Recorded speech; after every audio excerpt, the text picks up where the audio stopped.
بسم اللہ الرحمن الرحیم۔ السلام علیکم ناظرین، کیپٹل ون میں آپ کو خوش آمدید کہتے ہیں۔ جیسا کہ آپ جانتے ہیں کہ اس پہ آپ آزاد کشمیر کی بہت سی نیوز، تبصرے، تجزیے جو ہے وہ آپ کو پیش کیے جاتے ہیں۔ میں مشکور ہوں کہ عبد الماجد خان صاحب آج ہمارے ساتھ موجود ہیں، ان سے ہم جاننے کی کوشش کریں گے اور بہت سے عوام کے سوالات اور بہت سی ایسی چیزیں ابہام وہ ہم کلیئر کرنے کی کوشش کریں گے۔ ماجد صاحب بہت شکریہ آپ کا، آپ نے وقت دیا۔ ایک تو یہ ہے کہ ترمیم کے حوالے سے بات ہو رہی تھی کہ ٹیکسیشن کا معاملہ بھی ہے جو ابھی شروع ہوا ہے، اس کے ساتھ ساتھ کابینہ آپ کی بڑی کم ہے، تو ہو سکتا ہے کہ جناب دوبارہ سے کوئی ترمیم ہو اور کابینہ کو بھی بڑھایا جا سکے، اور اس طرح کی جو گفتگو ہو رہی ہے اس میں آپ کیا سمجھتے ہیں کہ کوئی ہے ایکسپیکٹڈ اس طرح کی؟ دیکھیں 13ویں ترمیم جس وقت ہوئی تو اس میں کیونکہ آپ نے کیبنٹ کے سائز کو ریسٹرکٹ کر دیا اور اب اس کے لیے مطلوبہ تعداد چاہیے کہ اگر آپ 15ویں ترمیم لاتے ہیں، وزیراعظم صاحب نے اس بات کا اظہار کیا کہ ہم 15ویں ترمیم لائیں گے، اور لیکن ابھی تک ایسا کوئی تیاری نہیں ہے ہماری اور کہ ہم 15ویں ترمیم لے کے آئیں اور کن چیزوں کے اوپر لے کے آئیں گے۔ یہ بیٹھ کے جب بات ہوگی تو پھر فائنلائز ہوگا کہ ہم ترمیم لانے کی پوزیشن میں ہیں بھی کہ نہیں۔ صحیح ہے۔ گلگت بلتستان جیسے کہ آپ جانتے ہیں کہ اس کو صوبہ بنانے کی بات کی ہے، عبوری سیٹ اپ، اور وہاں سے قرارداد پاس ہوئی، اور ایک جو ہمارے ذرائع بتا رہے ہیں کہ جو عبدالقیوم نیازی صاحب ہیں پرائم منسٹر آزاد جموں کشمیر، ان کو یہ پیغام دیا گیا ہے کہ وہ بھی اپنی جو کابینہ ہے یا جو اسمبلی ہے وہاں سے قرارداد پاس کروائیں آزاد جموں کشمیر گلگت بلتستان کو صوبہ بنانے کے حوالے سے۔ اس پہ کیا آپ کہیں؟ دیکھیں گلگت بلتستان کے صوبے کی قرارداد کے بارے میں ابھی تک تو ہمارے ساتھ کوئی چیز ڈسکس نہیں ہوئی، اور میں اس بارے میں کچھ نہیں کہہ سکتا کیونکہ یہ بہتر طور پہ تو قیوم نیازی صاحب بھی بتا سکتے ہیں۔ ٹھیک ہے، کیونکہ یہ ایک بہت سینسٹیو ایشو ہے ریاست کے اندر، اور میں سمجھتا ہوں کہ ہمیں باریک بینی سے فیصلے کرنے چاہیے۔ ٹھیک ہے، لیکن گلگت بلتستان کو عبوری صوبہ بنانے کی بات وزیر اعظم عمران خان نے کی ہے، اس پہ آپ کیا سمجھتے ہیں؟ یعنی آپ کی پرائیویٹ اگر میں رائے پوچھنا چاہوں، آپ انڈیویجول اس پہ؟ نہیں، وزیر اعظم پاکستان نے جس وقت ان کو پروویژنل پروونس کا ڈکلیئر کرنے کا انہوں نے کہا تو انہوں نے ساتھ ایک بڑی کلیئرٹی کے ساتھ بات کر دی کہ ہم یو این سیپ کی ریزولوشن کی روشنی میں ان کو ایک پروویژنل پروونس دے رہے ہیں، اور جس وقت حق خود ارادیت کی بات آئے گی تو گلگت بلتستان کے وہ تو خان صاحب نے مظفر آباد کے جلسے میں بڑی اوپنلی آپ کو کہہ دیا کہ آزاد کشمیر کے لوگوں کی اپنی ول ہے کہ وہ کیا کرنا چاہتے ہیں۔ صحیح، تو مطلب اگر قرارداد پاس بھی ہوتی ہے تو آپ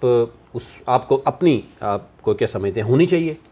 دیکھیں گزارش میری یہ ہے کہ ایسی کوئی چیز سامنے آئے گی تو پھر ہم اس کے اوپر بات کریں گے، ابھی تو یہ سب کچھ مفروضوں پہ مبنی گفتگو ہے۔ صحیح، ہم نے بھی سنا کہ ایسی کوئی قرارداد سامنے لائی جا رہی ہے، لیکن ڈیفینیٹلی پرائم منسٹر سب سے پہلے اپنی کیبنٹ کو آن بورڈ کریں گے، اپنی پارلیمانی پارٹی کو آن بورڈ کریں گے، اور اس کے بعد اگر کوئی ایسی ریزولوشن آئی تو پھر اس کے اوپر ہم اپنے تحفظات یا اپنی باتوں کا اظہار اس وقت کریں گے کہ ہمارا اس وقت کیا پوائنٹ آف ویو ہے۔ صحیح ہے۔ اچھا، یہ بھی کہا جا رہا ہے کہ مسلم کانفرنس اور جے کے پی پی کے ساتھ اتحاد تھا تحریک انصاف کا، تو الیکشن کے بعد وہ جو ہے نا وہ انہوں نے آنکھیں پھیر لی ہیں، کوئی ووٹ بھی لے لیا، تو آپ کو لگ رہا ہے کہ کسی فیوچر میں کہیں وہ بھی اس کا حصہ بنتے ہیں کہیں؟ دیکھیں یہ تو پارٹی کی پالیسی ہے، اور قیوم نیازی صاحب کیونکہ پہلے مسلم کانفرنس میں تھے اور اس کے بعد جس وقت انہوں نے پی ٹی آئی جوائن کی ریسنٹلی تھوڑا عرصہ پہلے وزارت عظمیٰ سے پہلے، تو اس کے بعد وہ ایک دم اللہ نے ان کو وزارت عظمیٰ کا منصب دے دیا۔ ان کی بھی ڈیپ ایفیلیشن مسلم کانفرنس کے ساتھ اپنی جگہ پر سٹینڈ کرتی ہے۔ دیکھنا یہ ہے کہ اپنے سابق جو تعلقات کی جن کے سجس پارٹی کے ساتھ ہے اس کو وہ کیسے کیٹر کرتے ہیں، اور جہاں تک حسن ابراہیم کا تعلق ہے۔ کیپٹل ون ٹی وی کی ویڈیوز دیکھنے کے لیے آج ہی چینل سبسکرائب کیجیے، بیل آئیکن کو ضرور کلک کیجیے، ہمارا فیس بک پیج لائک اور فالو کیجیے تاکہ ہماری ہر نئی ویڈیو بر وقت آپ تک پہنچ سکے۔ شکریہ۔ حسن ابراہیم صاحب نے جے کے پی پی نے ہمیں خواتین کی سیٹوں کے اوپر ووٹ دیا، ہمیں کونسل کی سیٹوں کے اوپر ووٹ دیا، ہمارے ساتھ ان کا ایک اچھا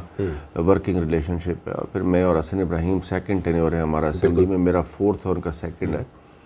ہمارا آپس میں ٹھیک کلیبریشن رہا۔ میں سمجھتا ہوں کہ جو پارٹی نے اگر کوئی ان سے کمٹمنٹ کی ہے تو اس کو آنر کرنا ہونا چاہیے۔ صحیح۔ اچھا، دوسری طرف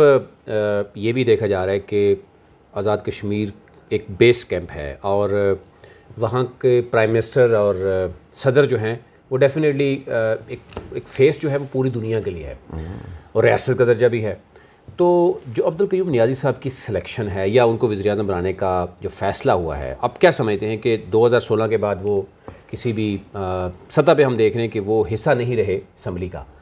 تو یکدم ان کو بنانا اور پھر ان کا یہ بھی کہہ دینا کہ مجھے تو خود نہیں پتا تھا، میں تو تیار ہی نہیں تھا، مجھے ویسٹ کوٹ اور پتہ نہیں کپڑے بھی کسی اور نے دیے، تو کیا سمجھتے ہیں اس کے پیچھے کیا لاجک ہو سکتی ہے اور کیا وہ احسن طریقے سے ریپرزینٹ کر رہے ہیں کشمیر کو؟ دیکھیں، میں اور قیوم نیازی صاحب 2006 کی اسمبلی میں اکٹھے تھے اور وہ فوڈ منسٹر تھے اور میں بھی اس کیبنٹ کا ممبر تھا۔ اس کے بعد قیوم نیازی صاحب ایک طویل عرصہ الیکشن تو کنٹیسٹ کرتے رہے لیکن شاید پارلیمان کا حصہ نہیں بنے، اور پھر یہ 2021 میں پاکستان تحریک انصاف میں جب وہ شامل ہوئے تو اس کے پلیٹ فارم سے وہ دوبارہ ممبر اسمبلی منتخب ہوئے، اور منتخب ہوتے ساتھ جس وقت وزارت عظمیٰ کا فائنلائز کیا گیا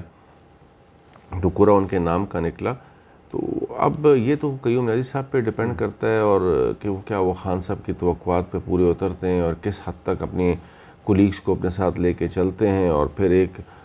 یونیفارم فورس کے طور پہ، کیونکہ اس وقت آپ کے ایک ایشو نہیں، ملٹیپل ایشوز ہیں۔ ایک مقبوضہ کشمیر کو اس طرف لوگ آپ کی طرف دیکھ رہے ہیں، ریاست کے لوگ آپ کی طرف دیکھ رہے ہیں۔ پاکستان تحریک انصاف نے پہلی دفعہ آزاد کشمیر میں حکومت بنائی ہے۔ اس وقت نو ڈاؤٹ کہ مہنگائی ایک بہت بڑا ایلیمنٹ ہے جو پاکستان کے اندر آپ کے انٹرنیشنل پرائسز پیٹرول کی بڑھ گئی ہیں، اس کا افیکٹ ہر طرف آئے گا اور خاص کر ریاست میں بھی آئے گا۔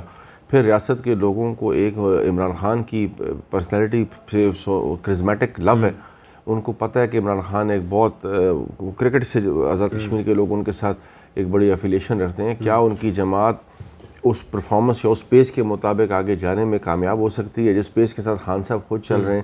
یہ ساری چیزیں ہیں، اور اب میں سمجھتا ہوں کہ قیوم نیازی صاحب کو ان کو دیکھنا ہے،